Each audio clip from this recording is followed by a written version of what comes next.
Bien, esta cinta forma parte de una colección sobre un estudio bíblico que estoy realizando con los testigos de Jehová.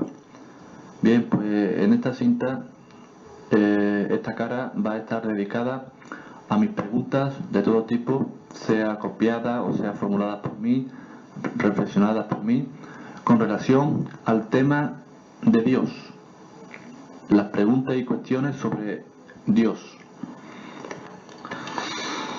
Pregunta: si Dios lo sabe todo y lo ve todo, y lo prevé todo, y ve las cosas antes de que sucedan, ¿por qué no supo de antemano la rebelión de Satanás y sus diablos? Bien, la respuesta que se me dio fue la siguiente. Una persona tiene capacidad de levantar un peso, una mesa, por ejemplo, o cualquier cosa. Con un esfuerzo consigue levantar lo que se proponga levantar en su alcance. Bien, pues, sin embargo, el hombre no está constantemente haciendo ese esfuerzo, sino que se relaja y solamente hace ese esfuerzo cuando es necesario hacerlo o cuando él quiere hacerlo. Bien, pues esto podría dar una explicación al por qué Dios... Bien, siguiente pregunta. ¿Se puede amar a Dios y temerle al mismo tiempo? La respuesta que se me dio es que sí, que se puede amar a Dios y temerle puesto que es Dios y es algo poderoso, y se podría aquí comparar, por ejemplo, un hombre con una hormiga. El hombre, si quisiera, aplastaría a la hormiga. Pues lo mismo Dios, aunque sea de amor, pero poder sí tiene.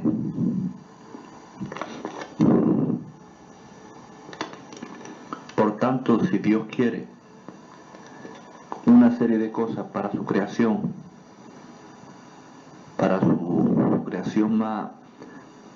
más importante, que es el hombre, y estos hombres arruinan dicha idea, pues estos hombres pueden ser aplastados por Dios en un momento dado, sobre todo si no se arrepienten y siguen con su ritmo, con su trayectoria de arruinar la tierra, los pecados, etcétera, etcétera, etcétera. Bien, en Isaías 55:11, por ejemplo, dice y habla de que Dios tiene boca. Bien, pues la respuesta es, o se podría decir, que este detalle y otros muchos detalles son interpretaciones humanas de Dios. Son textos literales que hay que interpretarlo como humano, ¿no? Dios tiene que interpretar a Dios humanamente, porque somos seres limitados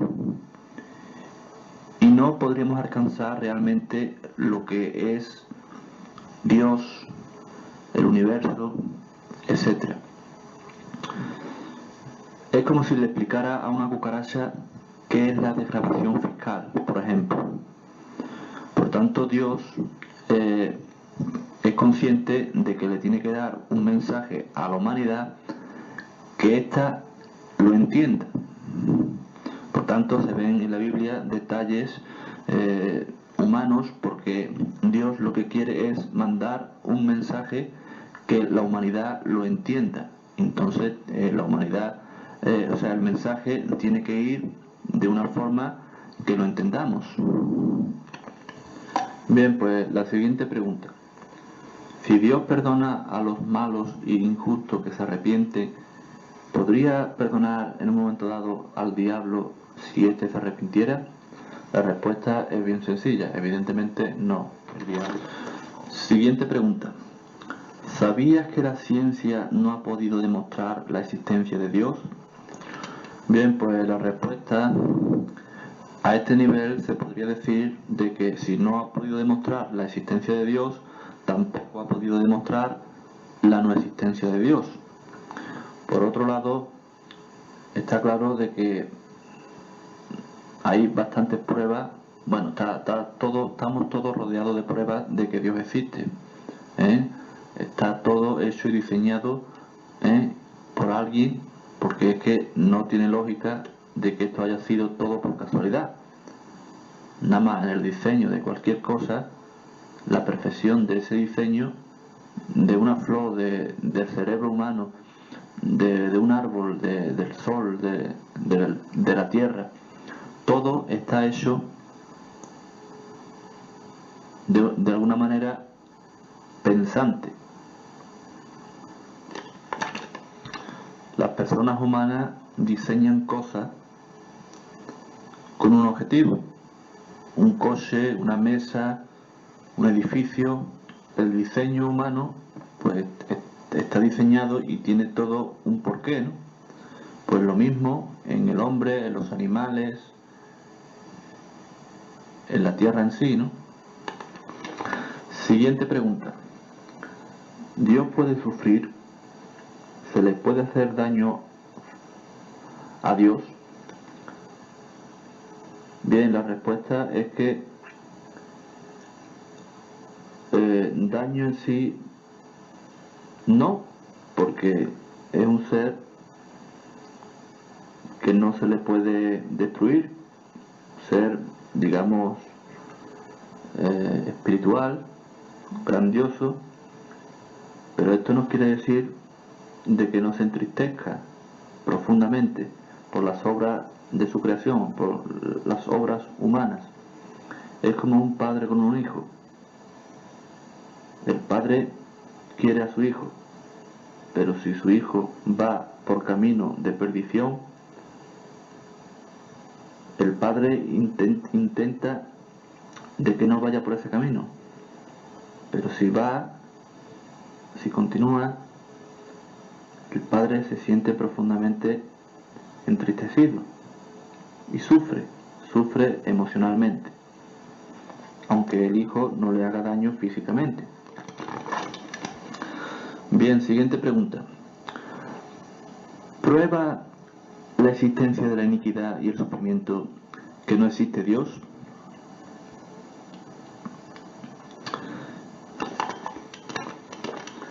La respuesta es que al contrario. La iniquidad y el sufrimiento prueba de que Dios existe y que la humanidad le ha dado la espalda a Dios por seguir sus propios derroteros y no echar cuenta a sus normas y a sus leyes. Un ser que nos ha creado sabe mejor que nadie lo que necesitamos para ser feliz. Dios nos conoce a nosotros mejor que nosotros mismos y sabe lo que necesitamos. Por tanto, la iniquidad y el sufrimiento es producto del pecado original. Es como el padre que lleva a su niño de la mano y este de repente suelta al padre de la mano y sale corriendo. Y en esta carrera trompieza y cae en un hoyo, haciéndose la cara polvo, echando sangre por toda la cara y por toda la cabeza, por ejemplo. ¿Es culpa del padre que el niño se haya soltado de la mano de repente y haya caído en un hoyo? Evidentemente el padre no tiene ninguna culpa. Siguiente pregunta. ¿No crees que Dios es algo inmenso, impensable y que nadie puede definir lo que es? La respuesta es que efectivamente es algo inmenso e impensable. Es algo infinito. Nosotros somos seres limitados. Pero por muchas por mucha diferencia de seres, me refiero a Dios y a los hombres, pues por mucha diferencia que haya, comprendemos a Dios por el amor. Dios es amor. Siguiente pregunta. Si es tan importante el nombre de Dios, ¿el por qué Jesús no lo nombra ni lo pronuncia? Bien, la respuesta es que Jesús, cuando le dijo a sus discípulos la forma como debía de orarse a Dios, como se debería de dirigirse, pues lo dijo de la siguiente manera: Padre nuestro que estás en los cielos, santificado sea tu nombre. Santificado sea tu nombre. Por tanto, aquí demostraba el nombre de Dios. Siguiente pregunta. ¿No crees que es contradictorio los términos Dios y maldad? La respuesta es que efectivamente los términos Dios y maldad son contradictorios. Lo que no son contradictorios son los términos Dios y justicia. Siguiente pregunta.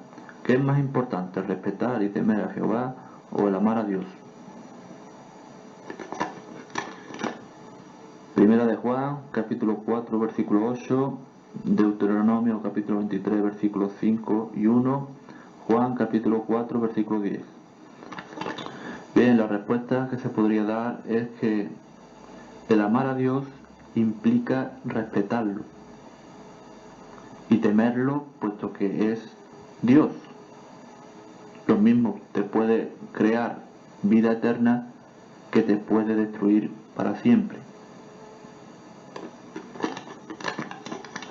Sin embargo, la destrucción no ocurre porque Dios es paciente y quiere que no sea destruido, sino lo que quiere es que alcance su aprobación para la vida eterna.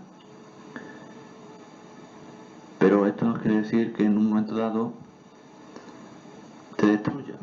La destrucción va a durar segundos, se podría decir. La destrucción no es lo más importante es la perseverancia, la paciencia que tiene Dios para que te arrepientas y no llegue ese día sin que tú no te hayas arrepentido, pero ese día llegará. Bien, pues siguiente pregunta. ¿Quién puso nombre a Dios? ¿Los judíos a él? ¿O Dios se puso el nombre a sí mismo? La respuesta que se me dio fue que el nombre de Dios se lo puso él mismo.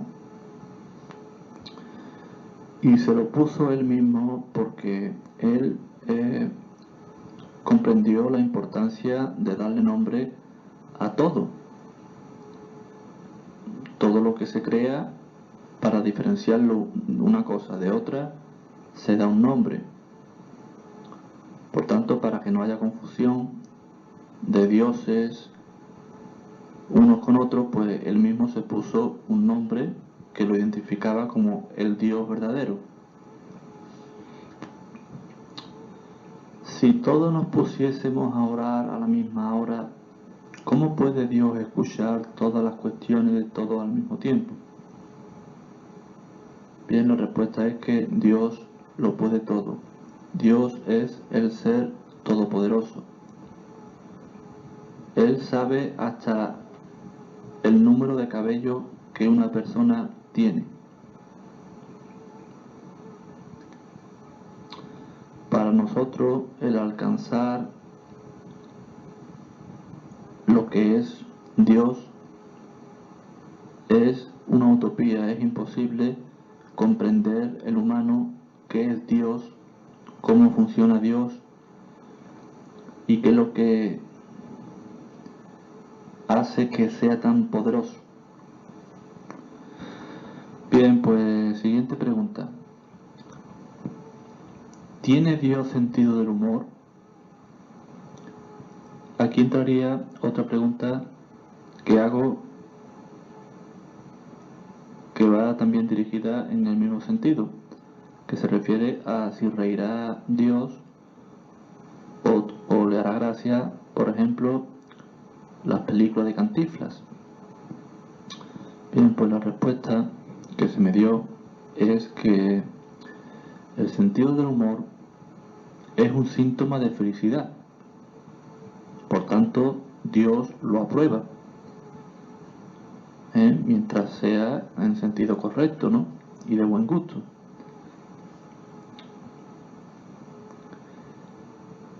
Él se siente feliz si ve que los demás son felices, ¿no?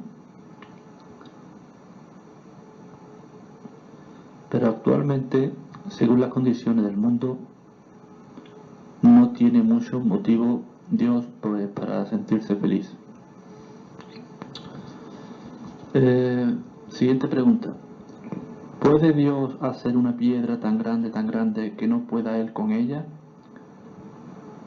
Bien, pues la respuesta, porque si se dice que no, hay una contrarrespuesta que se dice que, bueno, si no puede hacer eso, ya no es tan poderoso. Bien, pero la respuesta correcta es que Dios no puede hacer una cosa más grande que Él. Y que no pueda. Porque no hay nada más grande que Él. Dios no puede hacer algo más grande que Él mismo. Porque Dios es lo más grande que hay. Siguiente pregunta. Si Dios es el único que puede perdonar los pecados, ¿el por qué Jesús puede perdonar también? Esto está en Marcos 2, del 5 al 11. En la cuestión de lo que es si Jesús es Dios o Dios es Jesús. La respuesta que se me da es que Jesús puede perdonar los pecados, pero siempre en nombre de Dios. Si Jesús no es Dios, ¿a qué viene el texto de Juan 20:28? Que dice lo siguiente. Entonces Tomás respondió y le dijo, Señor mío y Dios mío. También en la traducción del Nuevo Mundo de la Santa Escritura viene lo siguiente. Estamos en Juan 20:28. Dice que en contestación Tomás le dijo, mi Señor y mi Dios. Dios con mayúscula. Bien, pues la respuesta que se podría dar aquí es que Tomás no dijo que Jesús era Dios, sino que Jesús era su Dios.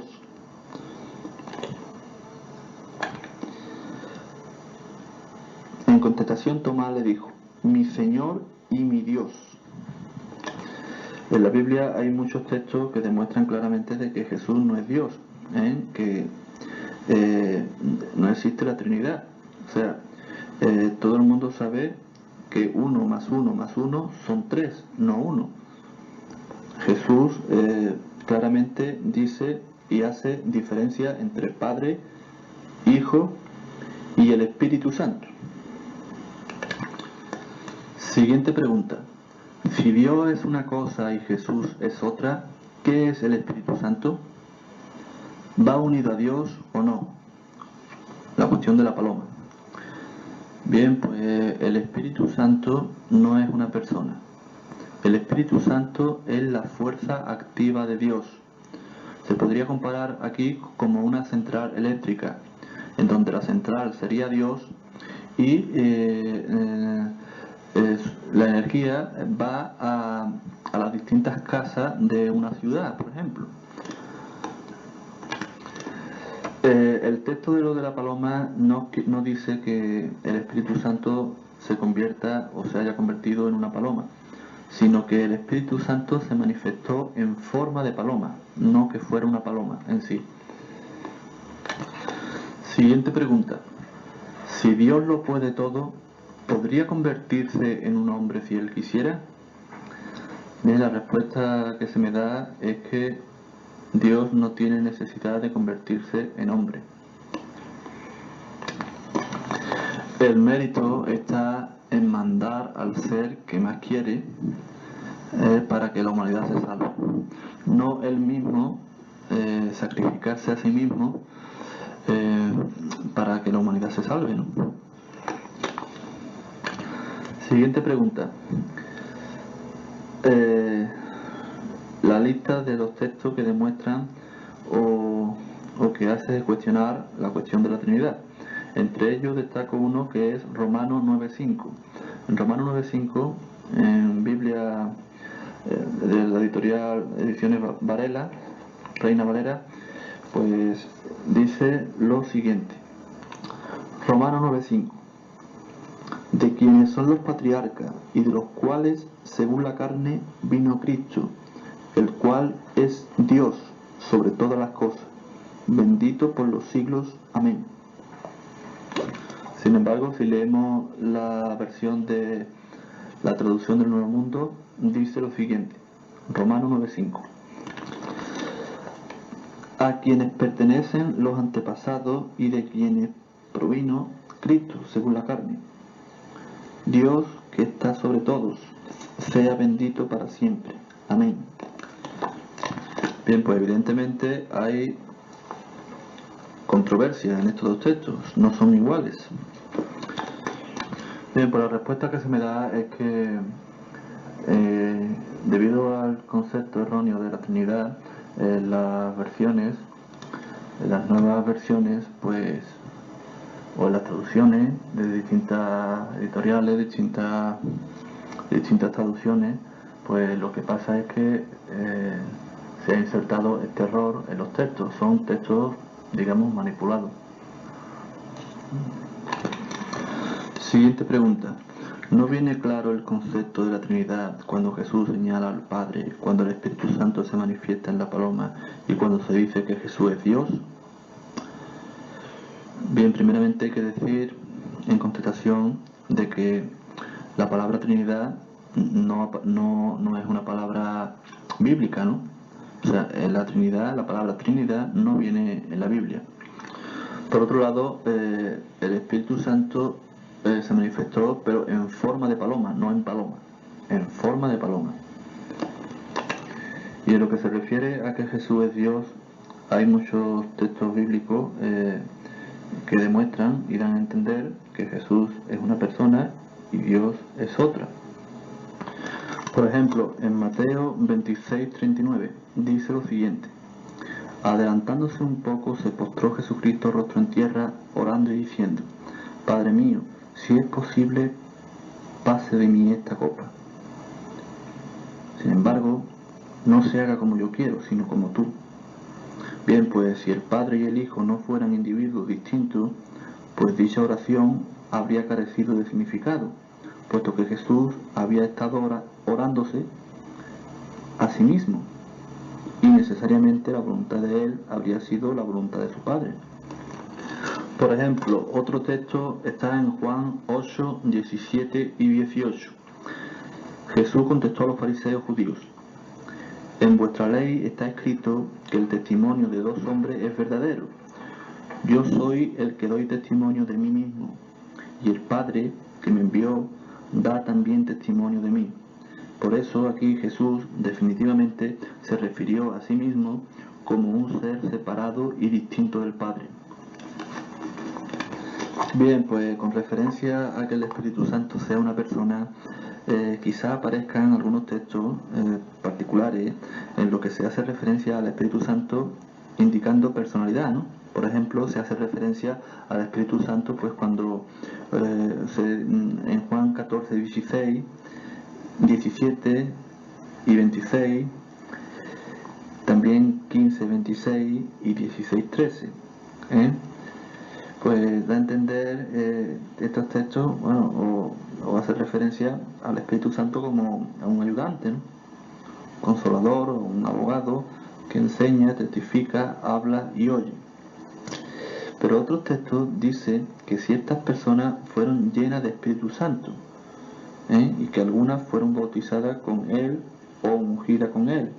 Esto está en Lucas 1:41 y Mateo 3:11. También en Hechos 10:38. Bien, pues esto demuestra que está claro que esta referencia al Espíritu Santo no corresponde a una persona. Para comprender lo que la Biblia en conjunto enseña, hay que considerar todos estos textos, no uno y olvidarse de los demás. Bien, pues ¿cuál es la conclusión razonable? Que los primeros textos citados, o los primeros que yo he dicho, pues emplean lenguaje figurado. Emplean lenguaje figurado para personificar al Espíritu Santo de Dios, que es su fuerza activa, puesto que la Biblia también personifica a la sabiduría, al pecado, a la muerte, al agua y a la sangre. En la Sagrada Escritura nos dice el nombre personal del Padre, ¿no? Jehová. También nos informa que el Hijo es Jesucristo, pero que en ningún lugar de las Escrituras se aplica un nombre personal al Espíritu Santo. En Hechos 7:55-56 informa que a Esteban se le dio una visión del cielo en la que vio a Jesús de pie a la diestra de Dios, pero aquí no menciona que viera al Espíritu Santo. También ver Revelación 7:10, 22, 1 y 3. 7:10 y también el capítulo 22, 1 y 3. Bien, pues la conclusión es que la mayor parte de los textos del Nuevo Testamento revelan que el Espíritu de Dios es algo, no alguien. Esto se ve especialmente en el paralelismo entre el Espíritu y el poder de Dios. Siguiente pregunta. ¿Por qué en la mayoría de las Biblias, de las traducciones, por qué en el Nuevo Testamento no aparece el nombre de Dios? Pues bien, la respuesta es que tiene una explicación bastante lógica, que es la siguiente. Primeramente hay que decir que en el Antiguo Testamento aparece el nombre de Dios casi 7000 veces, las escrituras hebreas, en el Antiguo Testamento. Bien, pero hace ya unos 1900 años, los judíos dejaron de pronunciar el nombre divino por superstición, ¿no?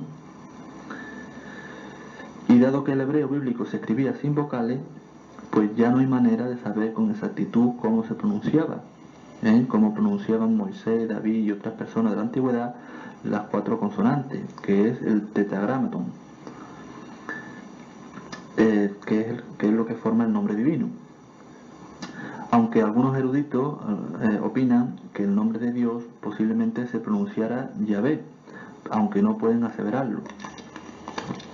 Sin embargo, el nombre de Dios se ha acordado hace ya mucho tiempo de que es Jehová. Está claro y demostrado de que Dios quiere que se identifique a Él con un nombre para diferenciarse de otros dioses, porque hay otros dioses, y por lo menos para diferenciarse de otras cosas, para que no haya confusión, puesto que Dios no es un Dios de confusión. Por tanto, Dios quiere que se le identifique con un nombre específico, y un nombre exacto pues no tiene importancia, puesto que la importancia está en identificarse con un nombre para diferenciarse de otras cosas. En Salmo 83:18 dice: tú cuyo nombre es Jehová, tú solo eres el Altísimo sobre toda la tierra. Invocaciones al nombre divino: Génesis 21:33, 26:25, 32:9, también Éxodo 6:3. También otro texto sería Éxodo 3.15, que es quizá el más importante. Éxodo 3.15, en donde dice lo siguiente: esto es lo que habrá de decir a los hijos de Israel: Jehová, el Dios de sus antepasados, el Dios de Abraham, el Dios de Isaac y el Dios de Jacob, me ha enviado a ustedes. Este es mi nombre hasta tiempo indefinido, y este es la memoria de mi generación tras generación. Éxodo 5, 1 y 2 dice: ¿Quién es Jehová para que yo obedezca su voz y envíe a Israel? No conozco a Jehová en absoluto, y lo que es más, no voy a enviar a Israel. También otro texto sería Ezequiel 38, 23. Tendrán que saber que yo soy Jehová. También otro texto importante sería Romanos 10, 13. Todo el que invoque el nombre de Jehová será salvo. También en Hechos 15, 14. También en Juan 17, 26, en donde dice Jesús, dijo en oración a su Padre que lo siguiente: yo le he de decir a sus seguidores, he dado a conocer tu nombre y lo daré a conocer, para que el amor con que me amasteis esté en ellos y yo en unión con ellos.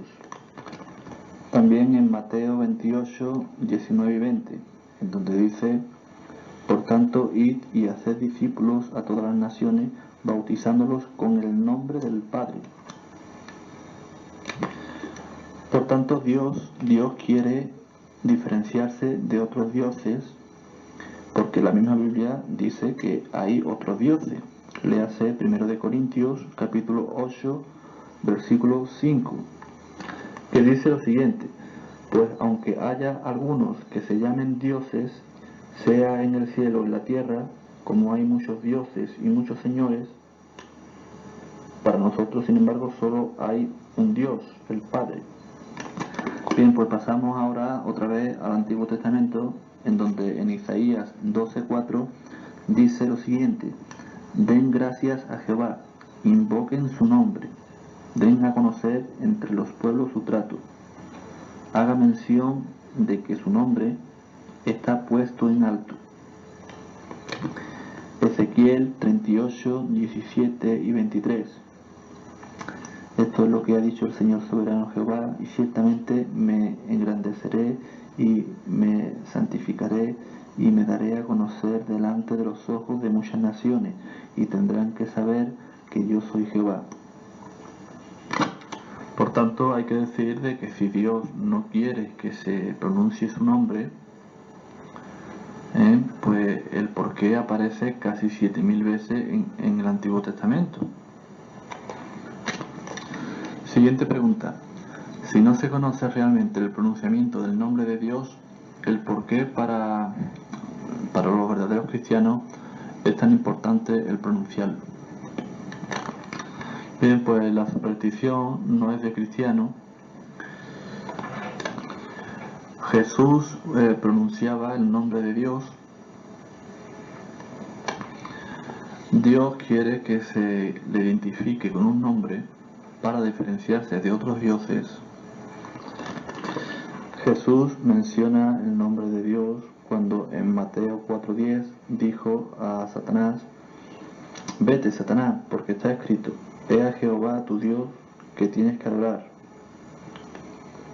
y es a Él solo que tienes que rendir servicio sagrado.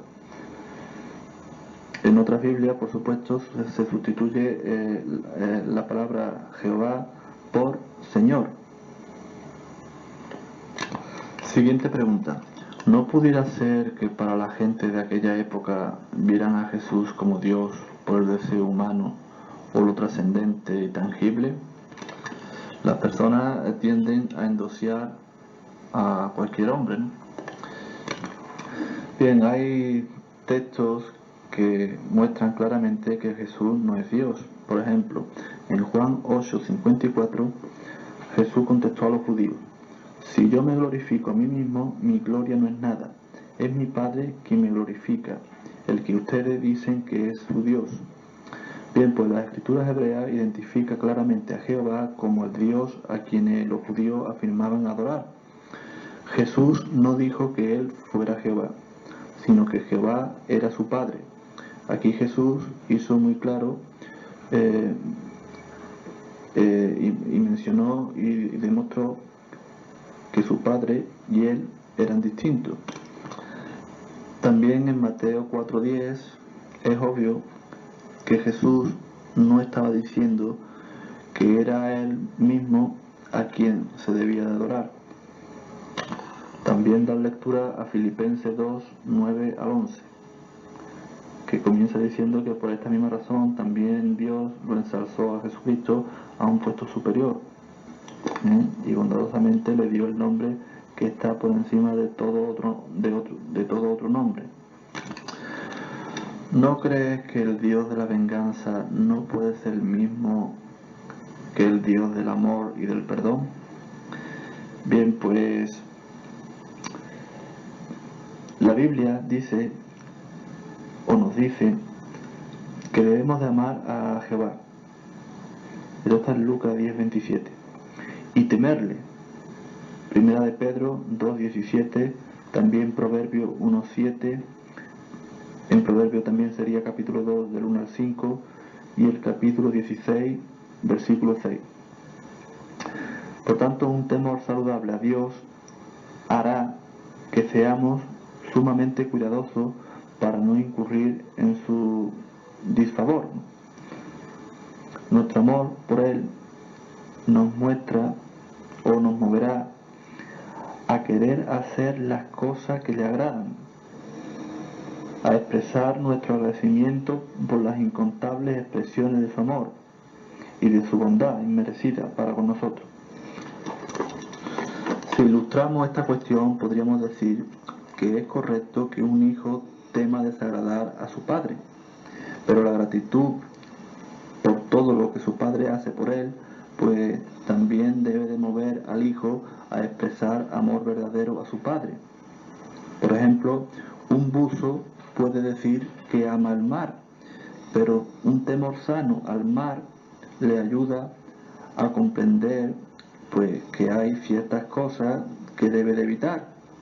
De manera semejante, nuestro amor a Dios debe de ir aunado pues a un temor sano, a un temor de hacer cualquier cosa que hubiera de acarrearnos pues el desagrado de Dios. Siguiente pregunta. ¿Por qué Dios acostumbra en la Biblia a hablar por medio de intermediarios, puesto que Él puede hacerlo directamente? Bien, pues la respuesta que se me da es que evidentemente Dios lo puede hacer directamente. De hecho, lo hizo en 3 ocasiones. Cuando le dio las leyes a Moisés, cuando Jesús fue bautizado. Pero el por qué Dios lo hace por medio de intermediarios, sea ángeles o sea etcétera, ¿no? Bien, pues la respuesta aquí se podría decir de que Dios tiene sus razones para hacerlo, ¿no? Pero no hay que dudar de que eso viene de Dios. Imaginémonos cuando el director redacta una carta a la secretaria lo escribe a máquina y lo envía por correo sellado y el destinatario no duda de que viene del que venga, ¿no? Y sin embargo sabe que en sí el mensaje ha sido por medio de intermediarios. Siguiente pregunta. ¿Es el Dios Jehová de los ejércitos el Dios de amor que predicaba Jesucristo? Bien, pues la respuesta que se me da es que era el mismo. Bien, pues siguiente pregunta. Si por ejemplo de mí existen muchos conceptos, pero por supuesto el más acertado es el que me conoce mejor, por tanto, ¿no crees que primero hay que conocer a Dios para intentar darle un acertado concepto? Bien, pues la respuesta es que efectivamente, totalmente de acuerdo. Esta respuesta la daría yo, personalmente. Siguiente pregunta. ¿No parece que un Dios que permita la lapidación es un Dios sádico humanamente interpretado? puesto que si cometemos adulterio, por ejemplo, ya no castigamos a nosotros mismos por no sentir el verdadero amor, etc. Teniendo en cuenta de que Jesús abolió esto. Bien, pues la respuesta que se me da es que esta ley en su momento efectivamente viene de Dios, puesto que esto permitía que se mantuviera las normas, ¿no? Siguiente pregunta. ¿Dios mide su consideración a nosotros según la importancia positiva de nosotros hacia los demás?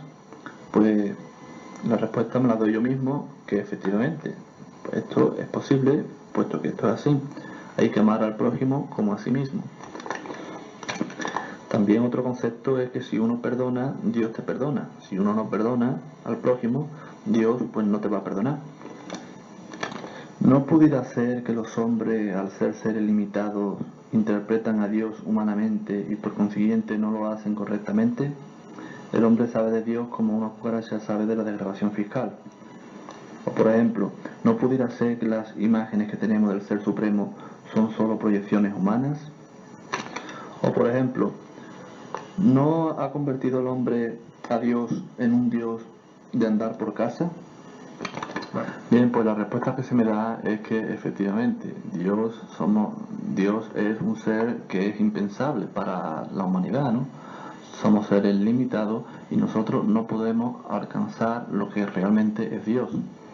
Sin embargo, la Biblia da detalles para que el hombre se haga una vaga idea, pero acertada para él, de lo que es Dios, por medio de su palabra, la Biblia.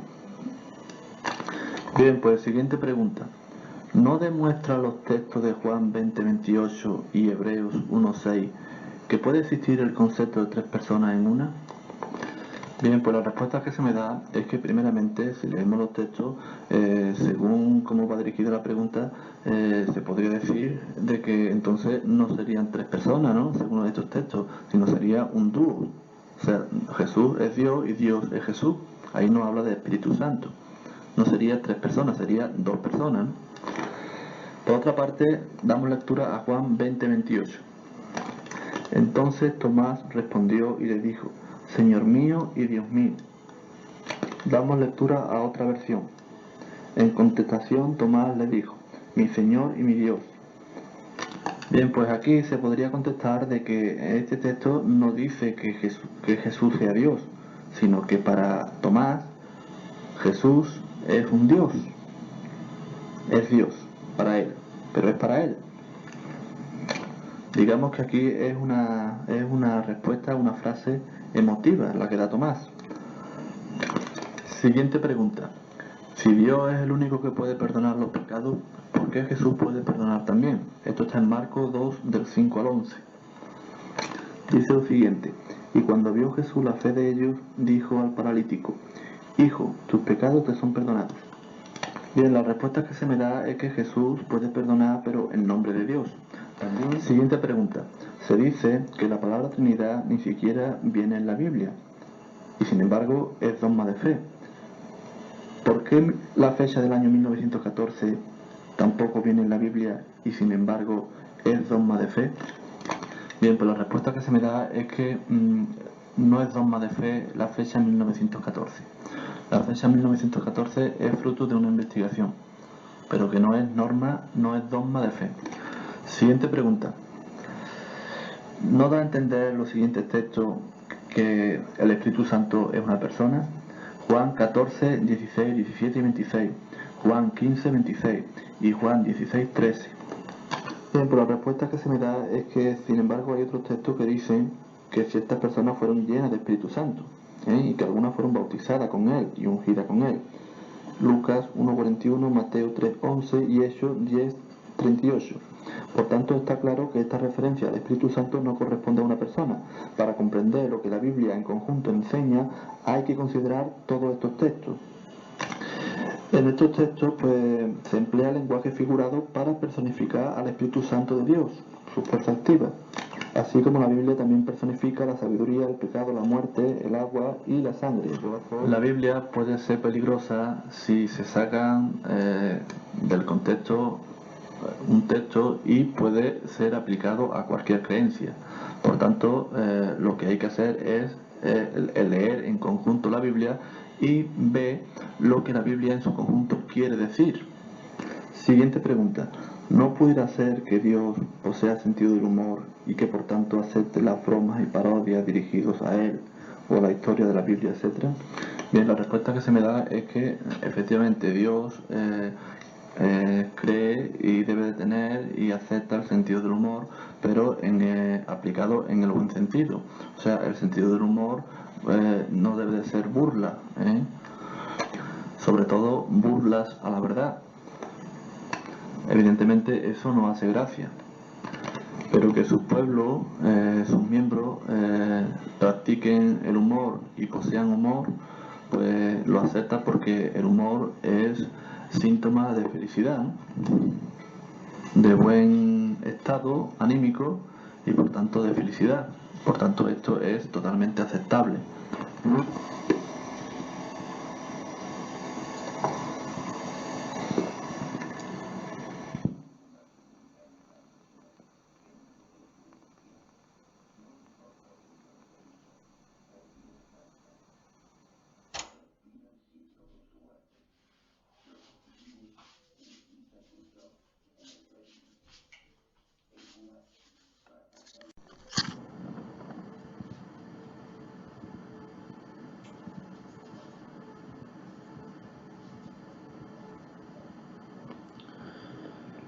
Con relación a la pregunta de cómo es Dios y si existe Dios y la existencia de Dios, pues la respuesta sería, por ejemplo, que Dios es amor, es libertad, es verdad, es justicia,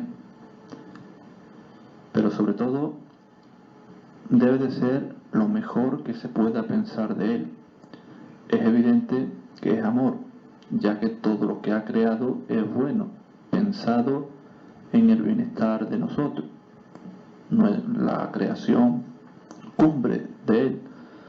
Nuestro propio diseño está estructurado para que podamos disfrutar de lo que nos ofrece la vida en su plenitud. Por ejemplo, la mujer parece estar hecha para el complemento del hombre, ¿no? Y viceversa.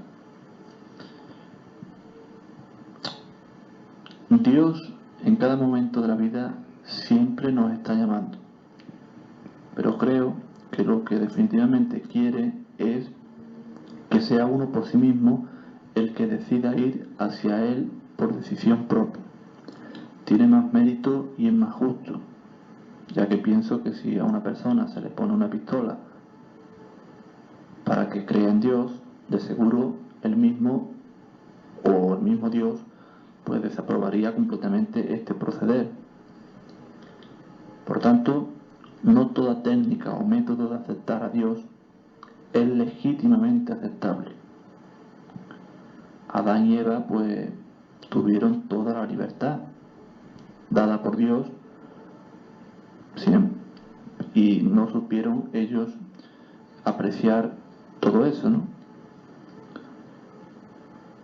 Pudieron decidir y decidieron pecar y evidentemente metieron la pata, pero si se le obligaba, pues no sería completamente justo. Bien, siguiente pregunta. ¿No cree que preguntarse qué es Dios es como preguntarle a una cucaracha qué es la desgrabación fiscal? Bien, pues la respuesta que se me da es que efectivamente es una buena comparación y realmente sería impensable definir exactamente cómo está formado Dios o la grandeza de Dios. Siguiente pregunta. ¿No cree que en vez de que somos a imagen y semejanza de Dios, somos nosotros los que hemos hecho a Dios a nuestra propia imagen y semejanza? La respuesta se podría dar la siguiente. Posiblemente podría ser así, pero no nos debemos de olvidar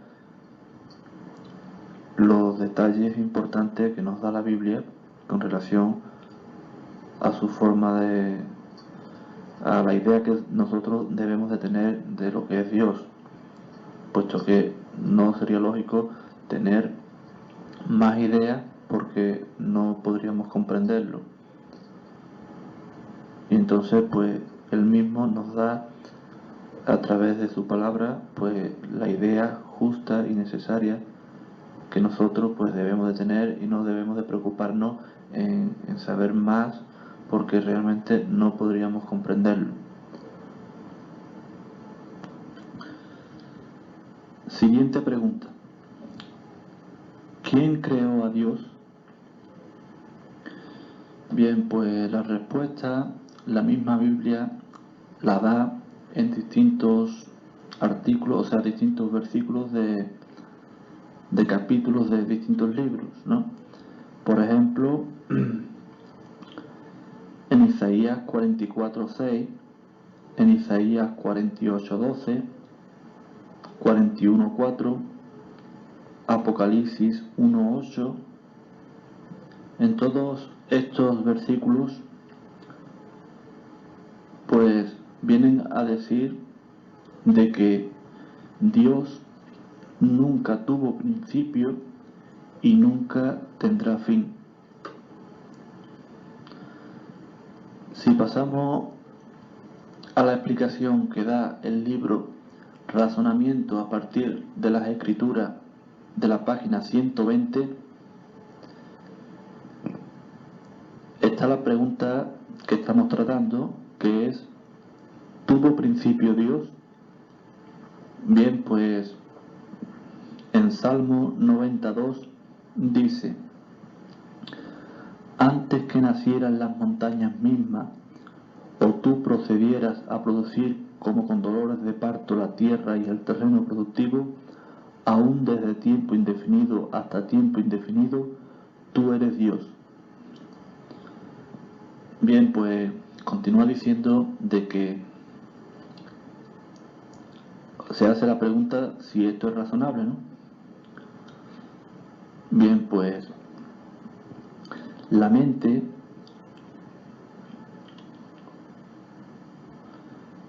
de nosotros no puede comprenderlo plenamente.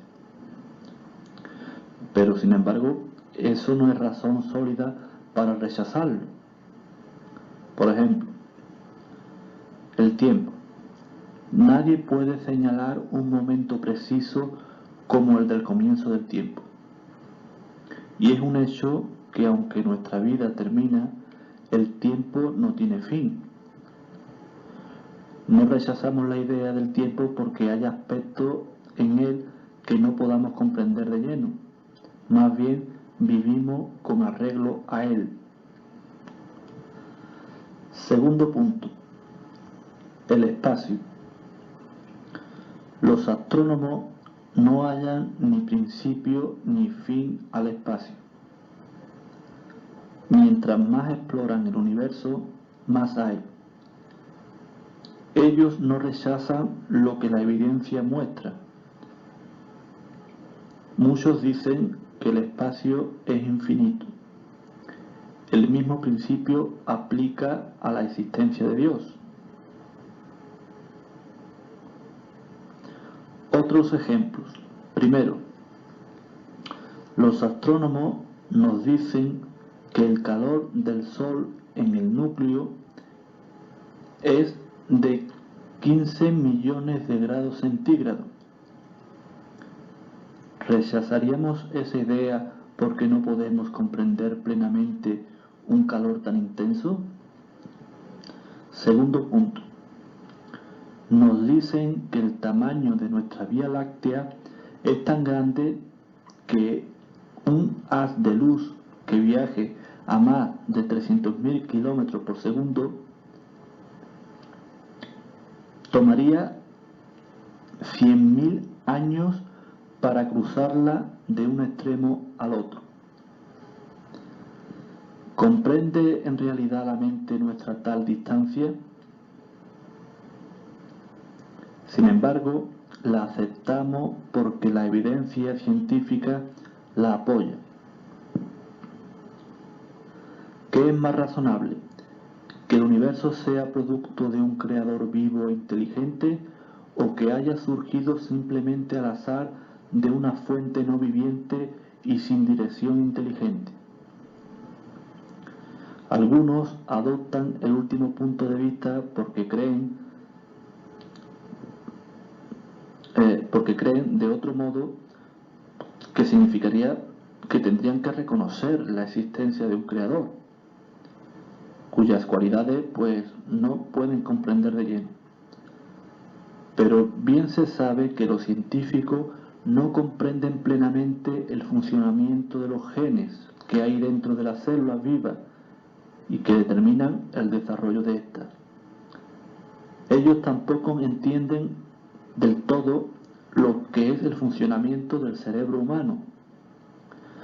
No obstante, ¿quién negaría que los genes existen? ¿Deberíamos realmente esperar entenderlo todo en cuanto a una persona que es tan grande que pudo hacer o dar existencia al universo con todo su diseño complejo y su tamaño formidable? ¿Deberíamos realmente esperar entenderlo todo cuando realmente hay cosas que no podemos comprender, como hemos visto, pero que sin embargo son evidentes? Pues ahí está la respuesta a esta pregunta. Bien, pues siguiente pregunta.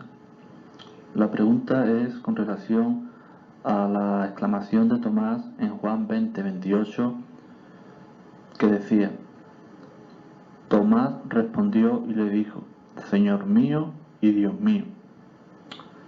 Juan 20:28. Bien, pues la respuesta a esta pregunta la contiene el libro Razonamiento a partir de las Escrituras de la editorial Wattower en la página 210. Y dice así: no es de ningún modo objetable el referirse a Jesús como Dios, si esto era lo que Tomás tenía presente.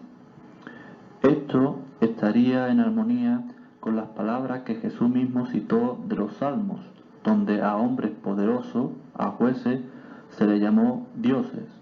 Juan 10, 34 y 35. Salmo 82, del 1 al 6. Claro, Cristo ocupa una posición mucho más elevada que dichos hombres, debido a la singularidad de la posición que él ocupa con relación a Jehová, en Juan 1, 18. Se llama a Jesús aquí el Dios unigénito. Isaías 9:6 también describe a Jesús proféticamente como poderoso Dios, pero no como el Dios todopoderoso. Pues bien, todo esto está en armonía con el que se describa a Jesús como un Dios o divino en Juan 1:1. El contexto nos ayuda a llegar a la conclusión correcta al respecto. Poco antes de la muerte de Jesús, Tomás había oído la oración de Jesús en la que éste se dirigió a su Padre llamándolo solo Dios verdadero. Esto está en Juan 17:3. Después de ser resucitado, Jesús había enviado un mensaje a sus apóstoles, entre ellos a Tomás, en el que había dicho: subo a mi Dios y vuestro Dios. Esto está en Juan 20:17. Después de escribir lo que Tomás dijo cuando de hecho vio y tocó al resucitado Cristo, el apóstol Juan declara: estas, empero, han sido escritas para que creáis que Jesús es el Cristo, el Hijo de Dios, y para que creyendo tengáis vida en su nombre. Juan 20:31. Por lo tanto, si alguien concluye que la exclamación de Tomás significa que Jesús mismo es el único Dios verdadero o que Jesús es un Dios Hijo correspondiente o como componente de lo que es una Trinidad, pues tienes que examinar nuevamente lo que Jesús mismo dijo en el versículo 17 y la conclusión que el apóstol Juan claramente expresa en el versículo 31. Bien, pues siguiente pregunta con relación al libro Razonamiento a partir de las Escrituras en el tema de si Jesús es Dios, ¿no? Hay otra pregunta en el libro, en la página 211 del capítulo Jesucristo, que dice así: ¿indica Mateo 1.23 que Jesús cuando estuvo en la tierra fuera Dios? En Mateo 1.23 dice: he aquí una virgen concebida y dará a luz un hijo y será llamado Emmanuel, que traducido quiere decir Dios con nosotros. Dios está con nosotros. Al anunciar el nacimiento futuro de Jesús, ¿dijo el ángel de Jehová que el niño sería Dios mismo? No. El anuncio fue el siguiente: Él será grande y será llamado Hijo del Altísimo. Esto está en Lucas capítulo 1, versículos 32 y 35. Además, Jesús mismo nunca afirmó que Él fuera Dios, sino Hijo de Dios. Juan 10, 36. Dios envió a Jesús al mundo y por eso, mediante este Hijo unigénito, Dios pues estuvo con la humanidad. Esto está en Juan capítulo 3, versículo 17 y capítulo 17, versículo 8. Bien, pues no es raro que los hombres hebreos incluyeran en sí la palabra para Dios y hasta una forma abreviada del nombre personal de Dios. Por ejemplo, Eliata significa Dios ha venido, Jehú significa Jehová es él, Elías significa mi Dios es Jehová, pero ninguno de estos nombres implicaba que el que llevara el nombre pues fuera Dios mismo. Siguiente pregunta: ¿prueban los milagros efectuados por Jesús que Él sea Dios? La respuesta está en la página 213, que dice que los profetas precristianos como Elías y Eliseo efectuaron ellos milagros parecidos a los de Jesús. No obstante, eso ciertamente pues no era prueba de que ellos fuera Dios. Así que la conclusión a la que correctamente debemos llegar, basándonos en los milagros que Él ejecutó, es que Jesús es el Cristo, el Mesías, el Hijo de Dios. La expresión Hijo de Dios es muy diferente de Dios Hijo. Bien, pues en el libro de Hechos, capítulo 10, versículos 34 y 38, pues Pedro no concluyó debido a los milagros que él observó que Jesús fuera Dios, sino que Dios estaba con Jesús. Hay que comparar con Mateo capítulo 16, versículos 16 y 17. Siguiente pregunta: ¿prueba que Jesús sea Dios el hecho de que se le rinda adoración? En Hebreos 1.6 se da a los ángeles la instrucción de que adoren a Jesús de acuerdo con las traducciones diversas que hay, ¿no? Dice en el Nuevo Mundo que le rindan homenaje. Bien, pues en Mateo 14:33 se dice que los discípulos de Jesús le adoraron de acuerdo con la manera de verter el pasaje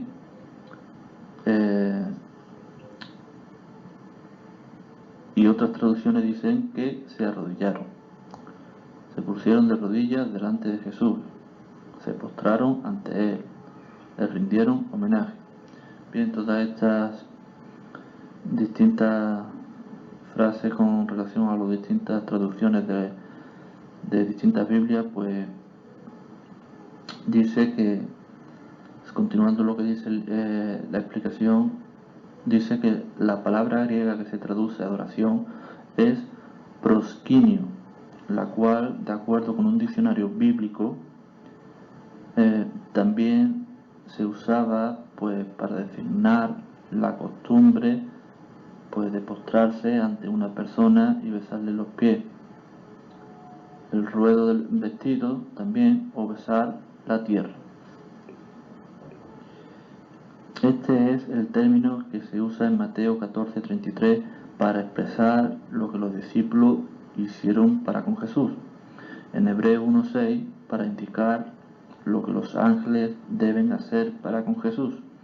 En Génesis 22:5, en la versión de los 70, en griego, para describir lo que Abraham hizo para con Jehová. Y en Génesis 23:7, para describir lo que Abraham hizo en armonía con la costumbre de aquel entonces para con las personas con quienes tenían tratos comerciales. Esto está en 1 de Reyes, capítulo 1, versículo 23, en la versión de los 70, para describir lo que el profeta Natán hizo al acercarse al rey David. En Mateo 4:10, Jesús dijo: al Señor tu Dios adorarás de proskinio, y a Él solamente servirás. En Deuteronomio 6:13, del cual Jesús evidentemente cita aquí, aparece el nombre personal de Dios, el tetragramatón. En armonía con eso, tenemos que comprender que es proskinio, con una actitud particular de corazón y mente, lo que se debe dirigir únicamente a Dios. Bien, pues a continuación voy a pasar a las preguntas con relación a Dios que vienen en la lección 2 del folleto ¿Qué exige Dios de nosotros? La lección 2 es el capítulo que habla o trata sobre Dios. Pues bien, la primera pregunta es la siguiente: ¿quién es el Dios verdadero y cómo se llama? Bien, pues la respuesta sería que el Dios verdadero es el que creó todo lo que hay en el cielo y en la tierra.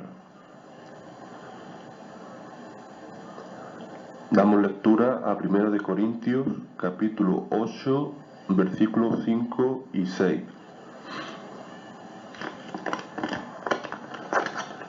Pues aunque haya algunos que se llamen dioses, sea en el cielo o en la tierra, como hay muchos dioses y muchos señores, para nosotros, sin embargo, solo hay un Dios, el Padre, del cual proceden todas las cosas, y nosotros somos para Él, y un Señor, Jesucristo, por medio del cual son todas las cosas, y nosotros por medio de Él.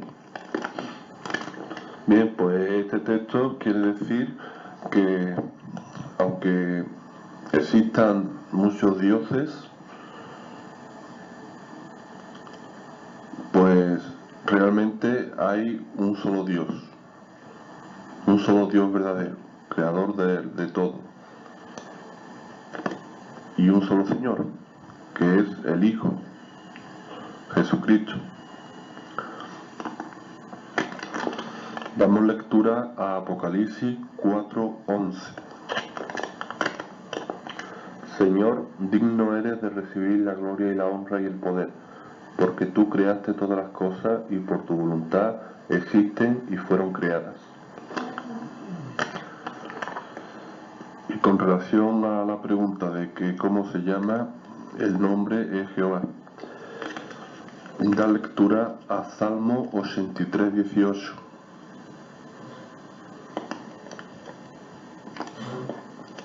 En Éxodo 3:15 también habla sobre el nombre.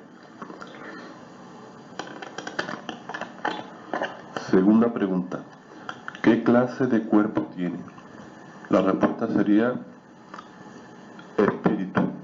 El cuerpo de Dios es un espíritu. Juan 4:24.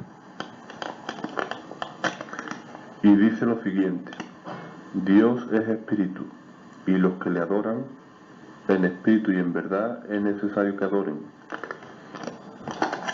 Por tanto, si Dios es espíritu, por eso se dice, por ejemplo, en Juan 1:18, que a Dios nadie lo ha visto. Juan 1:18, a Dios nadie le ha visto jamás. El unigénito Hijo que está en el seno del Padre, Él le ha dado a conocer. Bien, pues siguiente pregunta. ¿Cuáles son sus cualidades sobresalientes?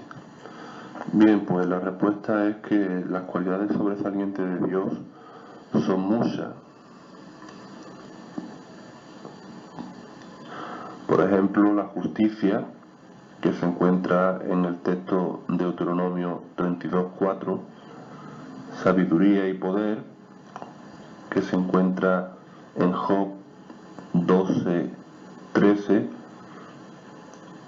y en Isaías 40:26, que se concreta con el poder. Sin embargo, de las muchas cualidades, la principal se encuentra en 1 de Juan 4:8, en donde dice que Dios es amor.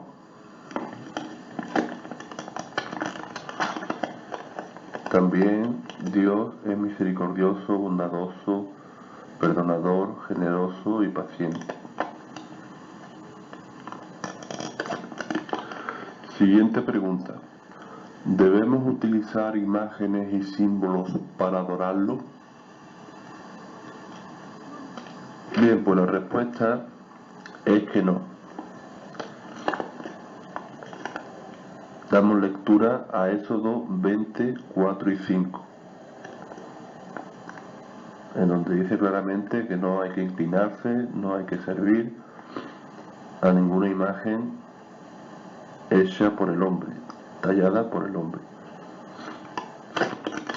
También da lectura a Salmos 115 del 4 al 8 e Isaías 42 versículo 8.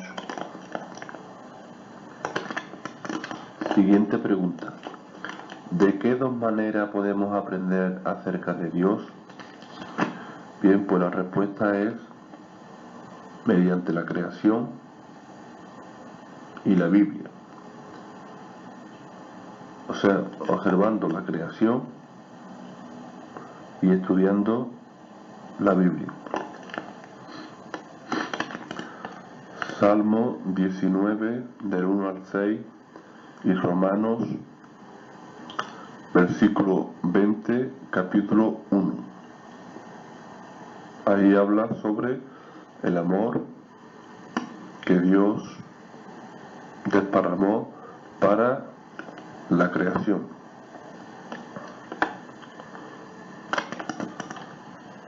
También Dios anuncia lo que va a hacer. Esto está en Amós 3, versículo 7. Bien, Amós capítulo 3, versículo 7 dice lo siguiente: porque no hará nada Jehová, el Señor, sin que revele su secreto a sus siervos los profetas, y conozcan que tu nombre es Jehová, tú solo Altísimo, sobre toda la tierra. Bien, pues una vez contestadas las preguntas sobre Dios de este folleto, pues vamos a pasar a contestar las preguntas con relación a Jesucristo, puesto que para conocer a Dios hay que saber quién es Jesucristo y conocerlo.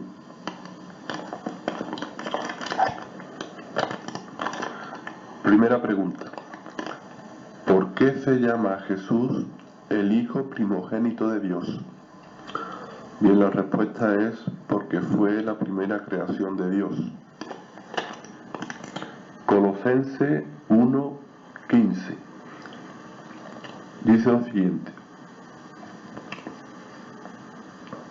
Él es la imagen del Dios invisible, el primogénito de toda creación.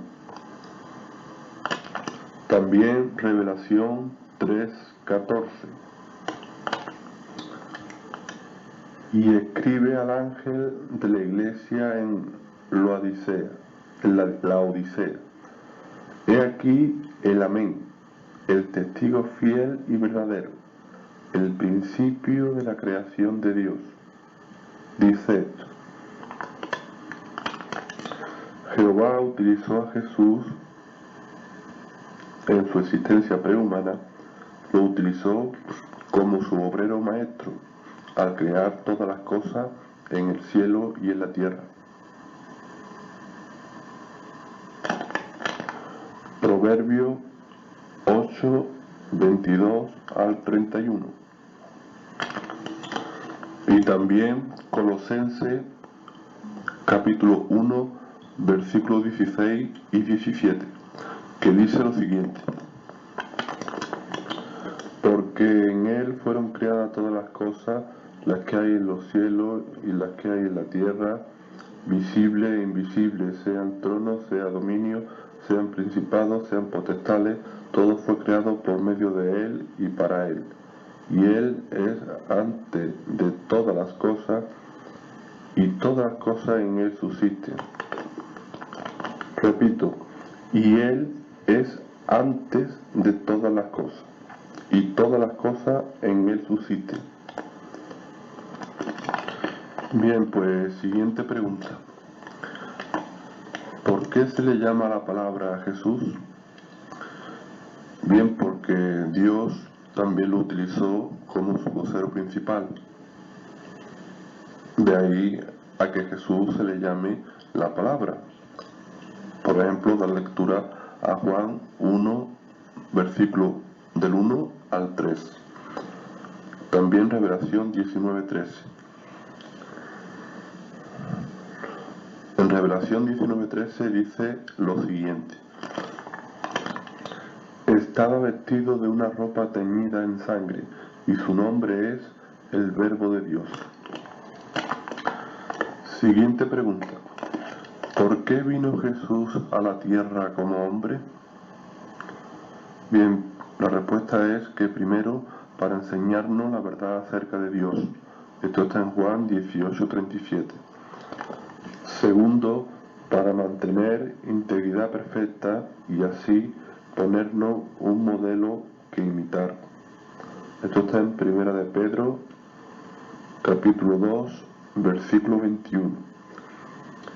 Y en tercer lugar, para sacrificar su vida a fin de librarnos del pecado y la muerte.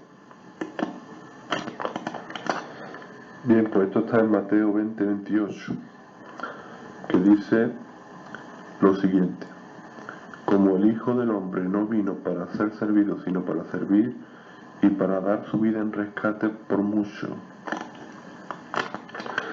En Juan 18:37 habla sobre que vino para enseñarnos la verdad acerca de Dios. Damos lectura a Juan 18:37. Bien, pues dice lo siguiente: le dijo entonces Pilato: luego, ¿eres tú rey? Respondió Jesús: tú dices que yo soy rey. Yo para esto he nacido, y para esto he venido al mundo, para dar testimonio a la verdad. Todo aquel que es de la verdad, oye mi voz. Bien, con relación al texto 1 de Pedro, capítulo 2, versículo 21, que habla sobre para tener un modelo a imitar, ¿no? Y dice lo siguiente: 1 de Pedro 2:21. Pues para esto fuisteis llamados, porque también Cristo padeció por nosotros, dejándonos ejemplo para que sigáis sus pisadas.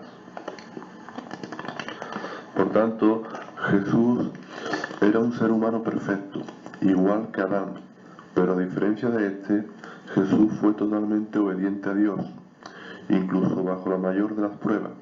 Por lo tanto, él podía sacrificar su vida humana perfecta para pagar por el pecado de Adán. La Biblia se refiere a este acto con el término rescate. De esta manera, los hijos de Adán podían ser liberados de la condenación a muerte. Todos los que ponen fe en Jesús pueden recibir perdón por sus pecados y vida eterna. Dar lectura 1 Timoteo capítulo 2 versículos 5 y 6, Juan 3:16 y Romanos 5, 18 y 19. Siguiente pregunta. ¿Por qué hizo milagros? Bien, la respuesta es que primero, porque sentía compasión por las personas que sufrían y quería ayudarlas. Segundo, porque sus milagros probaron que era el Hijo de Dios. Y tercero, porque mostraron lo que hará a favor de la humanidad obediente cuando gobierne como rey sobre la tierra. Mateo 14:14, Marcos 2 del 10 al 12 y Juan 5, 28 y 29. Y última pregunta. ¿Qué hará Jesús en el futuro cercano? La respuesta. Jesús pronto acabará con toda la maldad y el sufrimiento de la tierra. Salmo 37 del 9 al 11, Proverbios 2, 21 y 22. Bien, porque Jesús, cuando murió, fue resucitado por Dios como criatura espiritual y regresó al cielo. Primera de Pedro 3:18. Bien, pues a continuación paso a la lección primera de este folleto,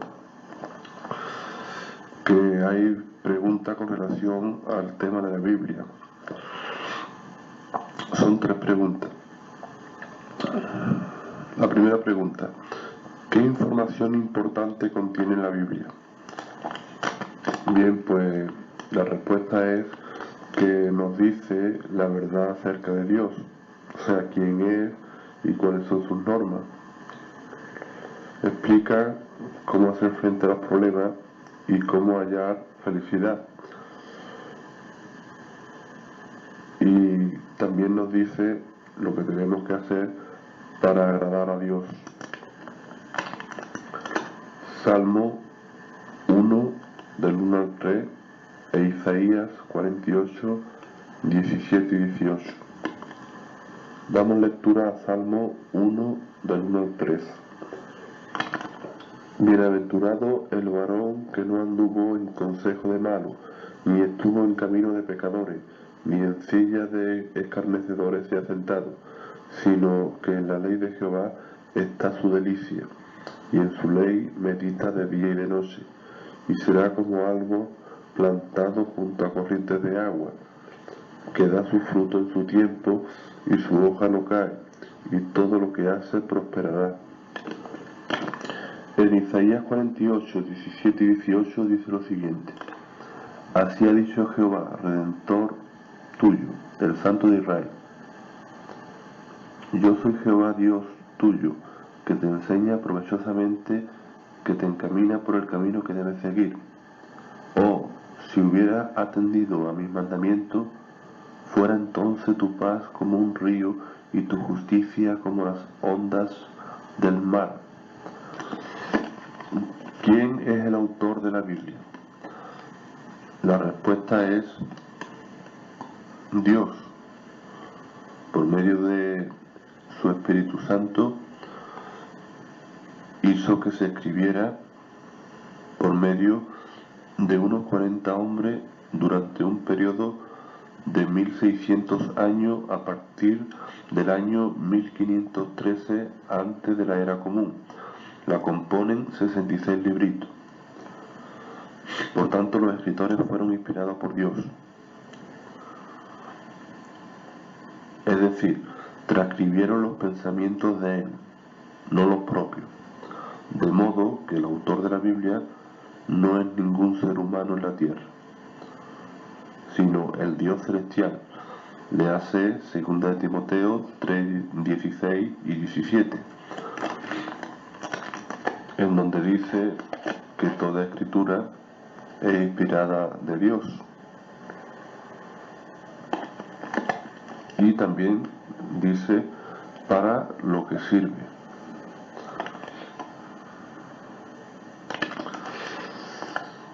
Toda la escritura es inspirada por Dios y útil para enseñar, para redarguir, para corregir, para instruir en justicia, a fin de que el hombre de Dios sea perfecto, enteramente preparado para toda buena obra.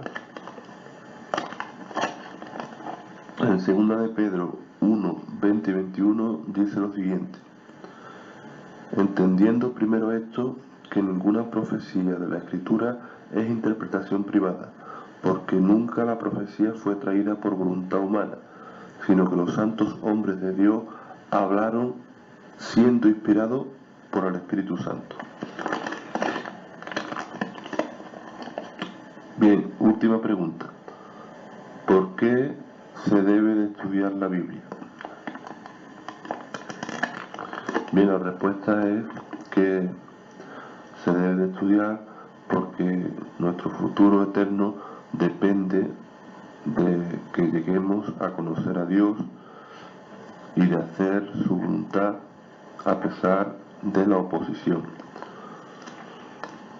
La lectura a Mateo 5 del 10 al 12. Bienaventurados los que padecen persecución por causa de la justicia, porque de ello es el reino de los cielos.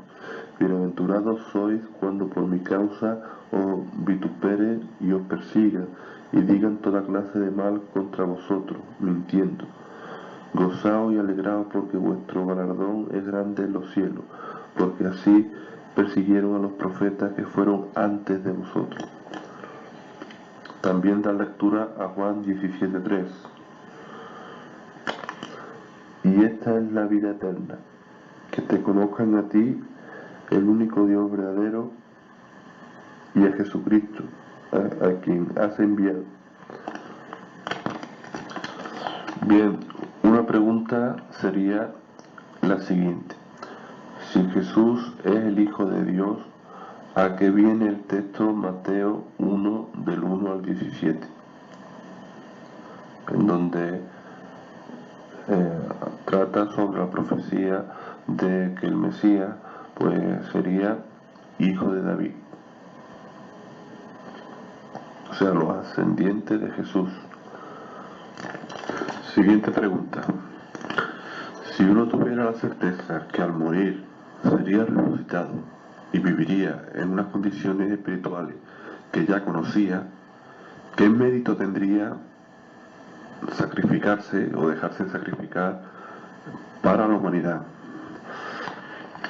Bien, la respuesta es que sí tiene mérito el sacrificio de Jesucristo, que aunque vivió al principio de forma espiritual, al hacerse hombre pues sufrió como persona humana, y el mérito está en que